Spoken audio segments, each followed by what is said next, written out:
जय श्री कृष्णा। दोस्तों, हाजिर है एक बार फिर कहानी छोटी सीख बड़ी का उद्देश्य लेकर। दोस्तों, किसी ने बड़ी खूबसूरत बात कही है कि पैसा इंसान को ऊपर ले जाता है, परंतु इंसान पैसे को कभी ऊपर नहीं ले जा पाता। ऐसी ही सीख देती है आज की कहानी। दोस्तों, किसी नगर में एक राजा रहता था। दिन पर दिन उसे एक ही चिंता खाए जा रही थी कि उसके बाद उसका इतना बड़ा राजपाट कौन संभालेगा। क्योंकि राजा के कोई पुत्र नहीं था, केवल एक पुत्री ही थी। वह रात दिन यही सोचता रहता कि यदि सिंहासन किसी गलत व्यक्ति के हाथ में चला गया, तो जिस प्रजा को उसने अपनी संतान की तरह पाला है, उसका क्या होगा। एक दिन अचानक राजा ने भगवान का नाम लेकर ये निर्णय लिया कि कल सुबह जो भी हमारे दरवाजे पर आने वाला पहला व्यक्ति होगा, मैं अपनी बेटी से उसका विवाह कर दूंगा और उसे अपना नया उत्तराधिकारी बना दूंगा। अगले दिन सुबह सुबह एक फटी पुरानी कमीज पहने एक लड़का दरवाजे पर दस्तक देता है। राजा ने प्रभु की इच्छा समझकर अपने निर्णय के अनुसार अपनी बेटी की शादी उस लड़के के साथ कर दी और अपना सारा राजपाट उसे देकर स्वयं संन्यास आश्रम में चला जाता है। अब नया राजा राजपाट के बारे में जानकारी इकट्ठा करने की कोशिश करता है। कैसे राज्य संभालना है, युद्ध में कैसे जाना है, क्या तैयारी होनी चाहिए ताकि वह बहुत अच्छा राजा साबित हो। उसने अलग अलग कार्य अपने अलग अलग मंत्रियों को सौंप दिए। नए राजा के संचालन में राज्य बहुत बढ़िया चल रहा था। सारी प्रजा पुराने राजा की बहुत तारीफ कर रही थी कि महाराज ने हमारे लिए इतना बढ़िया राजा चुना, जो समस्त प्रजा का हमदर्द बनकर सदैव हमारे साथ खड़ा रहता है।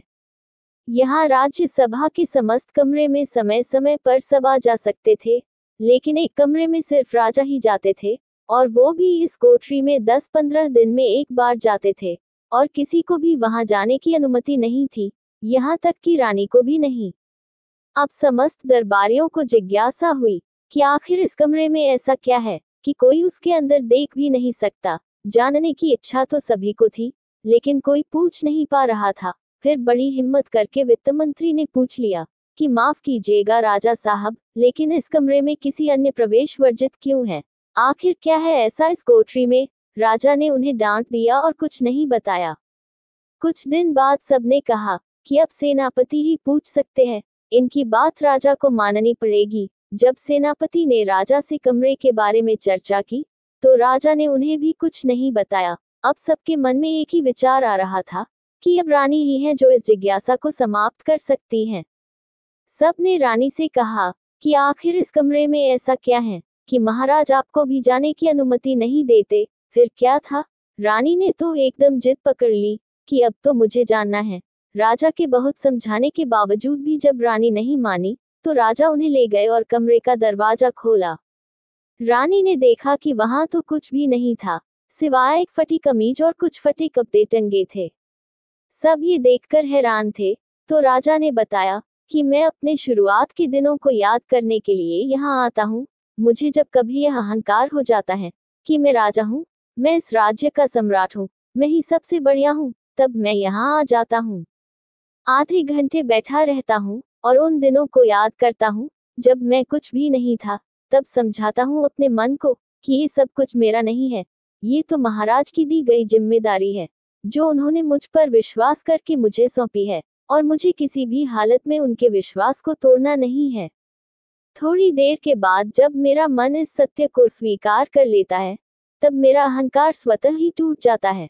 तो साफ और सच्चे मन के साथ मैं बाहर आ जाता हूँ और अपने प्रजा की सेवा में लग जाता हूँ।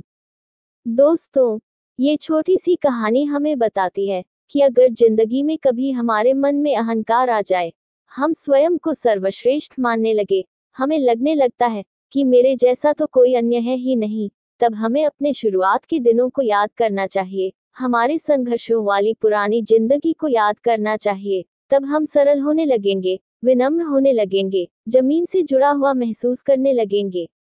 दोस्तों, कहानी अच्छी लगी हो तो वीडियो को लाइक, शेयर और कमेंट में जय श्री कृष्णा अवश्य लिखें, और हमारे चैनल को सब्सक्राइब अवश्य कीजिएगा। धन्यवाद। जय श्री कृष्णा। हरि हर।